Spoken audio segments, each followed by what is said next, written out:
Entre 2010 et 2016, 4 présidents de la Polynésie française se sont succédés au pouvoir, mais aucun d'entre eux n'a réussi à résoudre le problème de la PSG, une protection sociale généralisée qui coûte chaque année près de 120 milliards de francs CP. Pourtant, depuis 2010, plusieurs rapports ont été publiés pour inciter le pays à réformer son système de protection sociale. Malgré l'adoption de certaines mesures, les comptes de la CPS sont toujours dans le rouge et l'urgence, selon la Chambre territoriale des comptes, concerne surtout les retraites.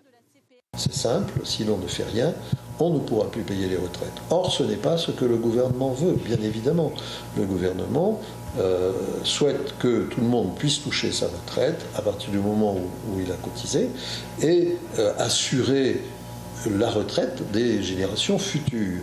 Car en à peine 20 ans, sur la totalité des dépenses de la PSG, le coût global des retraites est passé de 25 à 39 %. Pour le seul régime des salariés, les dépenses de pension ont même augmenté d'un tiers entre 2010 et 2015. Un constat qui ne date pas d'hier.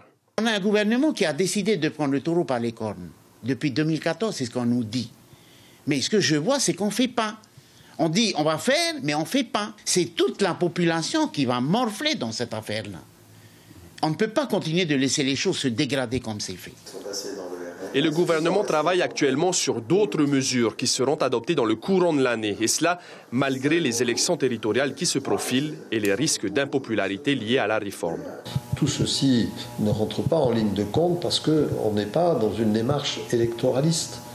Il faudra, par contre, c'est vrai, qu'au premier trimestre de 2018, nous puissions d'abord dire ce que nous avons fait, car c'est important, et ensuite expliquer ce qui reste à faire.